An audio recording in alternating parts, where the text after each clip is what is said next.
Hello, everybody. Welcome to a special pre-recorded episode of Take the Black Live, the one and only show on the internet where we dare to talk about things like Game of Thrones, Song of Ice and Fire, Winds of Winter, Star Wars, Star Trek, Batman, Superman, what have you. I am Dan Selcke, editor of winterscoming.net. And who do we have with us today? This is Mia Johnson, entertainment editor over on fansided.com. Hey, Mia. And we are pre-recording this episode today because I believe, Mia, it is your birthday. Happy birthday. Thank you. Yeah, I was like, me and the family were going to go on a little getaway up to Wisconsin, nothing fancy. I was like, I need to get out of the city. And so we're going to do that later this afternoon, probably like right around the time we normally would have been filming. That's beautiful. Cool. Happy birthday. Hope it all goes swimmingly. Yeah. Will there be swimming in Wisconsin? We're going to try an outdoor pool. I don't think we want to test the waters, with any of the water parks. Sure. But it's just, we'll enjoy, hopefully a nice, clean hotel and, just some outdoors time, basically. I love a nice, clean hotel. I really do. There's nothing like just they have everything just so for you. I know. You don't have to think about anything. I really like hotels a lot. Okay. But today, so we're going to pre-record this thing, and we do have some juicy stuff to talk about. We have to discuss this next bit. Usually, I don't like to linger too much on George R.R. Martin, A Song of Ice and Fire, Game of Thrones creator, George R.R. Martin, on what he says about his writing progress, because it usually boils down to the same thing. It usually boils down to, I'm writing The Winds of Winter, but I'm not done. And yeah, that's basically what it all comes down to. And this is really no different, but he did write a lot this time. So I think we have to discuss it. So The Winds of Winter, of course, is the 6-book The Song of Ice and Fire series, of which Game of Thrones is based. It has been on the way since 2011, so we will almost be a decade since he published this book. And I mean, and there's a whole industry of people going like, why isn't it going faster? How is he so slow? What's distracting him? And I mean, the topic has been beaten really quite to death, where it's like, he was involved with the Game of Thrones show. He's getting older. I mean, his star really rose since then. So suddenly he's in demand for doing other shows and writing other stuff and all these appearances. But this, I think, is more or less good news because for a long time, for years, he was pretty much silent as the grave on The Winds of Winter, which, I don't know, you kind of take as not a lot's getting done. Basically, and it does encourage me that he's really being open. This is the most open he's been in a long time. Even though it's not that much, I've been conditioned such that I am so happy to even get this. Because it tells me, if he's comfortable to talk about it like this, he must be at least getting through some stuff. I would hope. We all hope. So a few of the things he said, he talks about our current quarantine world, saying that the enforced isolation has helped me write. I'm spending long hours every day on The Winds of Winter and making steady progress. I finished a new chapter yesterday, another one 3 days ago, another one the previous week. But no, this does not mean that the book will be finished tomorrow or published next week. It's going to be a huge book, and I still have a long way to go. Now, I don't like to hear that, because it just sounds like what we've been given for the past, I'm just going to say 9 years. But again, I do like that he's confident enough to talk about it. Yeah. As someone who's not terribly invested in the ongoing The Winds of Winter journey, what do you think of, should he just not say anything?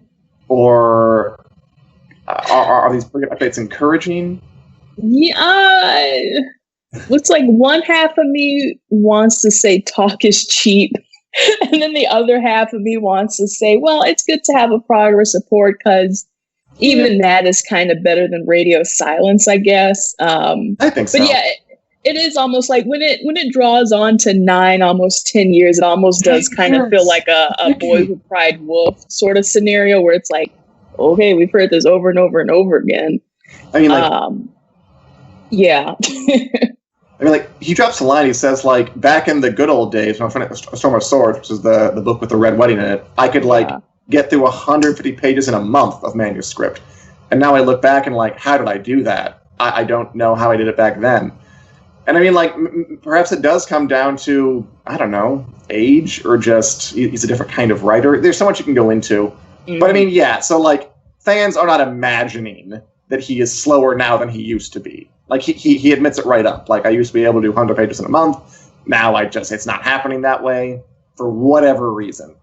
I mean, you know, times change. People change. Time wears away at the human animal like it beats at a mountain, wearing it down to an anthill. So it does to all of us, right?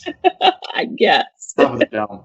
He also said, but again, I like that he seems excited. Like he says, of late, I've been visiting with Cersei, Asha, Tyrion, Ser Barristan, and Areo Hota, all characters who are in the books. I'll be jumping into Bravos next week. And he ends it with, now you will have to excuse me, Arya is calling. I think she means to kill someone. Which is cute, right? Oh, yeah. No, it's not cute. I'll kill him. Yeah, we like Arya, so I'll stand. Again, I just like that he's kind of being cute and funny with it. Like, excuse me, she's going to kill somebody. Again, it tells me that he's, like, at least in a groove and is comfortable enough to make some jokey jokes. Which what? I mean, which usually it's all silence or very severe. So, you know, if you're in a good mood, you make jokey jokes. If the book you're writing is going well, you make jokey jokes. Is what I'm getting from it. Yeah, he's appealing to that sort of pathos. You know, he's dropping in a little character names. It's kind of like one of the keys to success is like, if you want to make somebody feel good, you use their name. She's like, oh, that was a really good idea, Dan. And you're like, oh, wow. Oh, that is smart. I love that. So even though he's not addressing his fans, it kind of seems like just by name dropping these little people here and there, he's like, see, I'm writing the book. I know the characters too. I like them. Again, he never does, just because, I mean, like, before the show began and his fame like skyrocketed, he would be very open, like talking about specifics and stuff like that.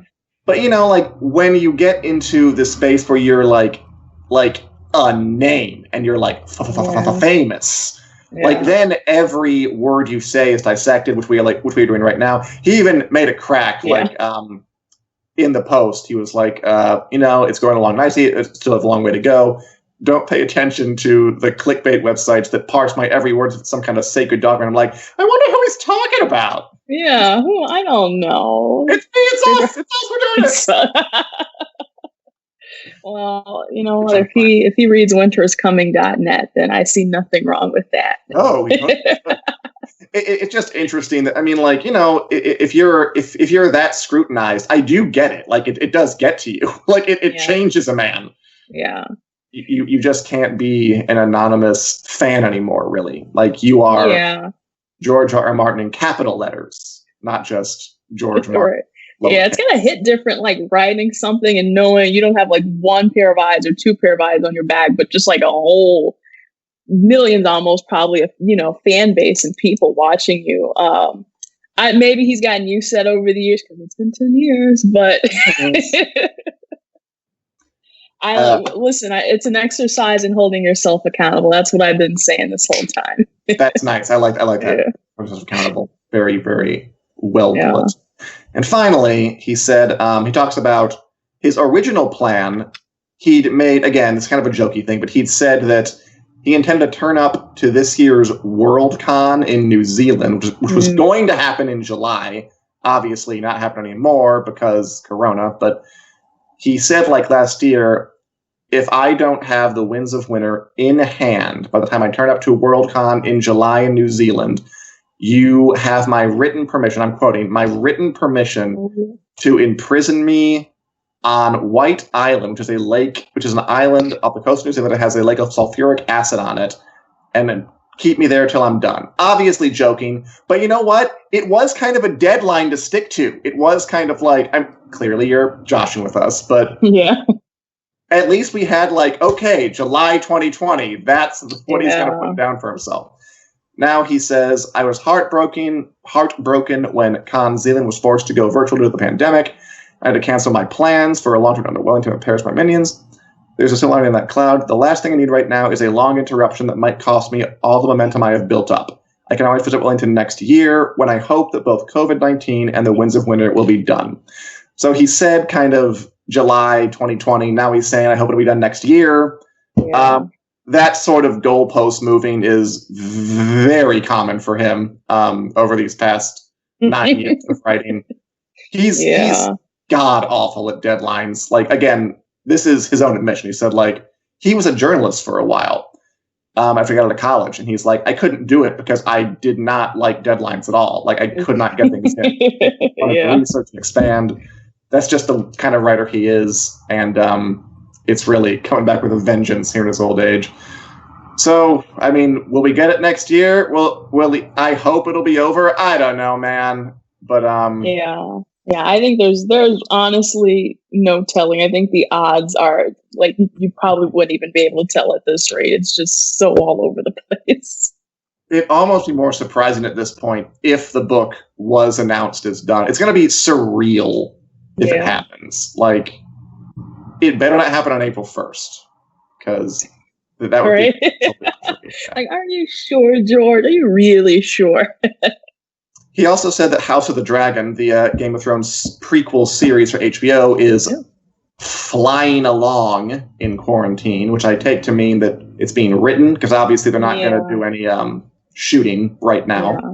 Although folks are going back to work. We've heard of that. We got like Avatar and The Witcher and some other places that are getting back to shooting. The Times get back to shooting. Last week I think we talked about if that's a good idea or not. And I gotta wonder, like, we're hearing now about like new spikes because people are going back to work so early. Yeah.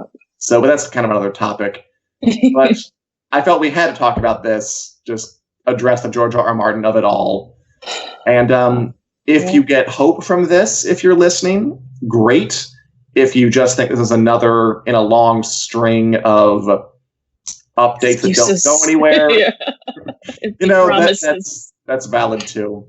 Twitter's always fun, right? Like, after this, like, people were like, all right, it's finally happening. Others were like, I have lost interest. I don't care. Call me when it's done or don't call me at all. And I see both perspectives. Like, I'm not going to judge you, whatever your reaction is. Is there anything that you ever waited this long for, Mia? Any kind of thing you're ever looking forward to? Oh, man. What? Well, I don't think anything could quite possibly get up to the levels of 9 years. 9 years. It feels like there would have been something, but I don't think so. It's kind of unprecedented for me. Yeah, it's definitely a unique situation, and we'll see how it shakes out. See you next year. About that, yeah. Yeah, go ahead. As you are in your outdoor pool, just like lounge about in Wisconsin and consider the question. All right. So do you want to discuss some non-Winds of Winter? I'll talk about some fire topics. Yes, let's. All right. So let's talk superheroes for a bit. So we heard, I think the other day, that the DC movies, I mean, obviously not being filmed right now because quarantine, coronavirus, yada, yada. They've had a bit of a rough history, right? I mean, they came to the game a little late. After Marvel had kind of already blown the lid off what this kind of shared universe thing can do. The early ones got kind of rough reviews. The Man of Steel, the Batman vs. Superman, the Justice League bomb, we get the Snyder Cut, whatever. We'll see how that's like in the new year. And, for a while, it looked like they had kind of rounded a corner to me. Like, they were putting out things like Wonder Woman, Aquaman, Shazam, that were more like kind of standalone movies. And I was like, okay, this is kind of working for you. Like, these are more entertaining.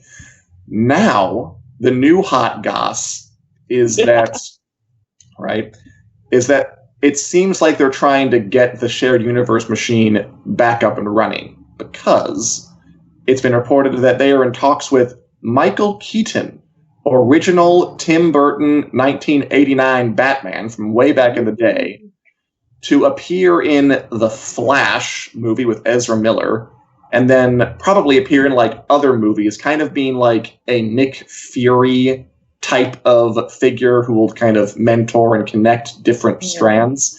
What do you make of this, Mia? That to me is pretty interesting. I think a lot of people were excited about that, just to hear that I guess, Keaton is a favorite. He, appeals to many generations, I suppose. But yeah, it would kind of be interesting because I feel like people kind of hold like the Tim Burton and the Joel Schumacher movies kind of in a special light. They might not have been the best. There are no Christopher Nolan movies, but I think it kind of just hit that zeitgeist and that kind of like cult favorites to where they're like, oh yeah, let's definitely get back into this. So it's kind of interesting because it's like, yeah, he will be Batman, but it's weird because we've had all these other Batman before, so it's like, where does he fit in with this? Because we just got done with Ben Affleck, and now we're moving on to Robert Pattinson, and now they're saying Robert Pattinson's Batman is going to be a standalone, kind of probably outside of the DCEU, kind of like the Joker. So it's kind of like, DC, where's your head at, man? Yeah, I mean, I guess they're just like, I was like, do we do standalone stuff or shared universe? Let's just do both. Let's just have Robert Pattinson standalone Batman and Michael Keaton, like for more of a shared universe thing, being a Nick Fury type figure. I mean, I don't know comics super well, but apparently what they be out here saying is that he might be brought into the Flash, and there's like a comic story called Flashpoint where the Flash like goes to different dimensions, and comics love alternate realities and crap like that. Oh, yeah. Like what is that thing that the CW shows do? The Crisis on Infinite Earths. Yeah. So he might like meet Michael Keaton Batman, who will be older by this point. He'd be like the old crotchety Bruce Wayne in Batman Beyond or something. Right. Well, okay, yeah. Because I was like, oh, that would be kind of cool. Obviously, kind of like a Batman Beyond parallel. And we have noted here too that in Flashpoint, which I also don't know a lot about, in this alternate reality, here are a couple of sirens. Yes. Is everything okay? I will mute it now. Okay, yeah. It's what is it? So in this alternate reality in Flashpoint, Batman is actually portrayed by Thomas Wayne, or takes up the name, because Martha Wayne, his wife, and Bruce Wayne, his child, were the ones who were gunned down in the alley. So I was like, that kind of makes sense because even Michael Keaton is a little older. He's older than Ben Affleck. And so that would kind of explain the age difference. Like, hey, Batman, why are you so old? Why are you so old? Yeah. I mean, I thought that they were, if they're going to do like Flashpoint, I thought they would have both. They would have like Michael Keaton, older Batman, Bruce Wayne, and then he jumps over to this dimension, and it's Jeffrey Dean Morgan and Lauren Cohen from The Walking Dead, who are Thomas and Martha Wayne, and they have that. Like, I think that's how that story goes. Like, it's one of those million different worlds thing. And actually, in that story, get this. In that story, it's not that Bruce and Martha don't die. Bruce dies. Thomas Wayne becomes Batman, and Martha Wayne becomes that version of the Joker, which is the way that goes. Like, comics are nuts. I don't know a ton about them. I guess, yeah. But I know that they're nuts. I know that they have all these kind of alternate realities.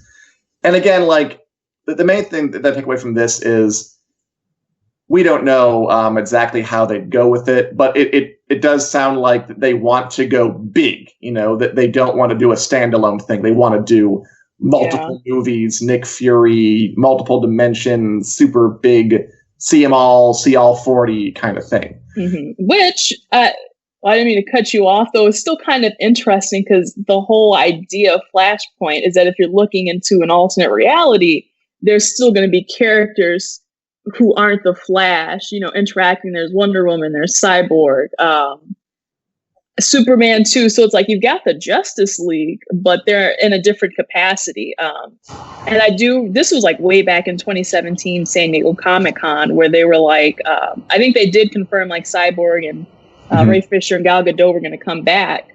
And now it's kind of like, well, are we still trying to do those crossover movies, or, what's that going to be like? So it's like a soft solo movie if that happens, to be true. But I would just like to see a little more honed in on just the Flash, and sure, maybe a little bit of, that Michael Keaton Batman. See, I would too. And I feel like from this news at least, that's not what they want to do. Like, I feel like that they still want to chase that MCU dream. Like, they still want to chase the golden 40 movie pot. Which, I mean, like, for a while, like, I have had, I'm not sure how you feel about it. Like, shared universes, I think, like, maybe, like, what works for Marvel doesn't work for everybody. And that's what they're all trying to do. But, like, you could just, I mean, I get that if you're an executive and you look at that, you kind of almost have, like, no choice. Like, you're gonna chase the money. Of course you are. But it just, I wonder if this will fail like their last attempt at a shared universe failed, when they, like, try to escalate it from Batman to Justice League in, like, 80 seconds, and just none of it quite worked. And now they're going back to the drawing board, so we'll see what happens. Yeah.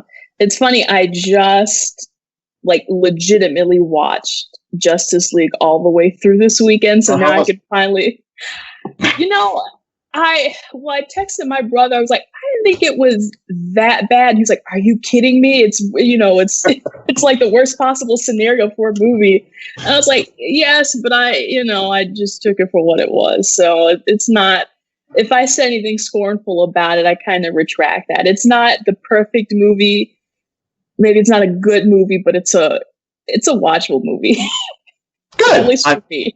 I'm glad it's watchable, and we'll see how it does the Snyder Cut. Speaking of shared universes, did you hear the rumor? And again, it is a rumor, but it's a rumor that I can believe is true, because this is how they think. That we've talked before about, like, how there are like 18 Star Wars shows coming to Disney Plus at this point. You got The Mandalorian, you got Cassian Andor, you got Obi-Wan Kenobi. You have rumors of an Ahsoka Tano show. You have rumors of a Grand Admiral Thrawn shows, apparently a guy from Star Wars. So, like, all these shows that they're readying, some of which are still rumors themselves, but also I think, like, the Ahsoka thing at least feels like a hit. Yeah. And, okay, the latest report is that Disney is planning to kind of have all these shows run parallel to each other, so they form, like, one big story that you have to watch all the shows to fully get. The comparison that the site made was they were inspired by Game of Thrones, where, like, you follow Daenerys for a bit over here, and you follow the Lannisters for a bit over here, and they follow Jon up at the Wall. And their idea is, we're going to do that, but with different shows for each of, like, the groups. Yeah. So it's like, so not really like Game of Thrones at all, huh? Yeah, just like if there was a Daenerys show and a Jon Snow show, and they all ran. It more sounds like than Marvel, kind of with the old Defender Netflix stuff, right? You've got Daredevil, you got Luke Cage, and eventually they come together. But I feel like the Game of Thrones thing is kind of a stretch. Or at least the format. I'm like, Game of Thrones was, just one series, not multiple series. One of the nice things about it. Yeah. So I don't know. To me, it's like one of those, barrier of entry sort of things where it's like, well, I'm interested in maybe Ahsoka, but I don't want to watch Thrawn or, one or the other. Yeah. Like, I think they had it right with the Mandalorian format. And really, it was like just staying all the way back from the bigger kind of Skywalker saga as a whole. Also, though, it's like, well, I don't want to judge them too quickly. For Star Wars fans, it's still something, you don't have to wait around and be like, oh, when are we going to get something new? It's like, you're always going to get something new at this rate. So I don't know. I'm kind of curious to see how the rest of their live action, TV shows pan out, because we've only got one so far and they did pretty well. So we'll have to see what happens next. They did well with that first one, The Mandalorian. And this, frankly, I mean, again, it's a rumor. We can underline that. Yeah. As I said, it's a rumor that I can buy, because that I can just see it. I can just see the executives going, wait, what if we have 4 shows running like every quarter of the year, and we're always churning in the money and putting out new stuff and putting out new merch? Like, it just makes sense to me, which I hate it. I hate the idea so much. Like, my favorite thing about The Mandalorian was that you could kind of just sit down and watch it with no prior knowledge about any of this and just enjoy it. and it didn't connect to any of the rest of the universe, or barely. There were a couple things. Yeah. And like there were Easter eggs there if you wanted to find them, but you didn't have to. And it was just a simple story, well told. And now they're saying, now they want to, again, like this, it's a shared universe curse. I do consider it that. Where they don't just want to entertain, they want to build like an empire that monopolizes your time. That's a mixed metaphor, but I'm going with it. Where like it's not enough to just have a good show run once a year. You have to have 4 shows running once a year. So basically one gigantic time commitment, and just it's going to get Byzantine and annoying and complicated, even if it's done well. Like, I sort of resent the attempt to monopolize my time. And again, just like with DC too, they had this good thing going with these standalone movies, Wonder Woman, Aquaman, The Flash, and I'm like, okay, follow Joker, I guess, even like follow that instinct, go with that. But no, they want to get back to a Nick Fury type character and connections and multiple dimensions, which I'm sure that like you'll get a movie in this dimension, and this dimension, this dimension. Yeah, like, that really messes things up. I mean, and I'm not saying that they won't be good. I'm saying that like I wish it were enough to just like be good and then move on to the next thing, rather than have to have this sprawl that can just be exhausting and nakedly almost exploitative of my valuable time and money. Speaking of exploitative, and I kind of saw this when they did the Mandalorian, which I still haven't watched, the Mandalorian docu-series, which I was like, wait, why do we need a whole docu-series on the making of the Mandalorian, like 6 or something episodes? I was like, that seems like a stretch. I would watch maybe 8. 8. I was like, I would watch like a 90-minute, ish documentary. I was like, and then they're doing that as well for Frozen, where that's coming out this weekend. And I was like, who is this audience where, Frozen is generally for kids. I like Frozen, but it's like a docu-series, a making of, that's not going to catch kids' attention. It might catch an adult's attention, but why do we still need, this 8 or so episode format? I don't know. They're really just trying to milk it to me. The name Frozen sells. It does. And bless you. Thank you. I mean, that's why I think it's good to remember that even if Disney makes things we love, they are a corporation and they want your money and time above all else. And if that makes me a cynic, I don't care. I think that's the truth. It's all about balancing, like, art and commerce and yada, yada, yada. Mm-hmm. So I don't like that idea, but again, I have to qualify. Maybe I'll love it when it happens. Yeah. If it happens. Yeah. I don't know. I did love it. I'll keep an open mind. Yeah. At the least, I'm looking forward to that second season. Whew. Okay. This has been an intense episode, and there's no one without the commenters even. I'm angry about Song of Ice and Fire. I'm angry about shared universes. Is there anything you've been watching lately, Mia, that you want to chime in on? I mean, you said Justice League, which is cool. Yeah, Justice League I just watched. Almost done with Community. I'm sad that the final 3 seasons, I'm on season 5, so I'm one away, that those seasons are shorter. And I didn't know they had a Game of Thrones-ish episode where Abed is trying to avoid spoilers about this new Game of Thrones-esque. Not new. There's a Game of Thrones television show, and one of his friends is reading the book so she can try to tell him all the spoilers. So that one was kind of funny. And then I'm watching some trash stuff too, like 90 Day Fiance, which, if we're being honest, is another television series or the channel either is really trying to milk it. They've got 90 Day Fiance, they got 90 Day Fiance Before the 90 Days, 90 Day Fiance The Other Way, and then it was 90 Day Fiance Strikes Back or something like that. So they've got basically 90 Day Fiance covered all year round. So I'm kind of mildly invested in that and just some of the kooky people that they choose to be on these shows. It's absolutely hilarious. I ask, do you watch all of it? Is it do you watch 90 Day Fiance, 90 Day Fiance Strikes Again, the 90 Day Fiance Back in Black, all is of that it? Strikes Again? I end up just catching it usually when it's on in the background, because the episodes can go on for a really long time. I think sometimes 2 hours. So I'll either do that or I'll just catch up on the clips of the best couples, kind of like Rose and Big Ed was a really big, problematic couple. I don't know if you've seen them. It's become a really big meme, this guy, Big Ed. You owe yourself a Google search. This guy is trash, so he's really trash. But Rose is pure-hearted, and they broke up, thank God, spoiler alert.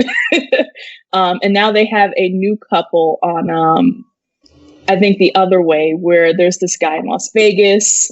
He lives with his mother. I think he's like 30-something, and he had this, his woman comes from another country, and her name is Larissa. And they just they don't, clash at all. He's a mama's boy and she doesn't like that. And she wants like a $3,000 Chanel purse. And he's like, I don't really have a lot of money. And it's like the couples that they find are absolutely amazing. And it's so trashy and I love it. It does sound entertaining. I have not whatever. I have not watched the show, but I probably should. Okay. Really, really fast, because I want to move on to other, I'm going to more relevant stuff. I mean, this isn't very important. Just really, really fast. What is the show? What's it about? Okay, yeah. The show is about one American person, a man, guy or girl, whatever, who's in love with someone from another country. And the whole premise is that they come over to America. And when they do with their visa, they have 90 days to get married. So they get that. I don't know if it's for citizenship, but it is okay, now you can for real stay in America because you're married. And of course, because you're meeting someone online, you don't really know who they are. You might be getting catfished one way or another. And so then the different premises are well, what if the American is in their country, or, what happens, the happily ever after, what happens after they get married. So there's so many ways to spin it. Gotcha. Okay, I don't know that. Good. Yes, lesson learned. I want to talk about quickly. I watched the premiere of Perry Mason on HBO, which is HBO's revival of this 70-year-old court drama show with Perry Mason, who I'd heard the name before, this kind of iconic defense attorney character that my grandparents watched, but I never watched it. Interesting choice of a thing to revive, right? I know that we love reboots in Hollywood, but this one seems like a reboot that I'm not sure was really wanted. But I watched the premiere and it was pretty good. I mean, it's definitely an HBO show. Because in the first 5 minutes there is a bunch of cursing. There is the body of a infant. Which that's kind of what kicks off the episode. It's a child murder, and they got to solve it. That's the kind of whole reason we're here. Full frontal nudity, male and female, trip to a morgue, just the main guy, Perry Mason, who's played by Matthew Rhys from The Americans, who's very, very good. All the actors, of course it is, because it's HBO, and they got John Lithgow as the lawyer he's working for. Oh, I miss him. You miss him, John Lithgow?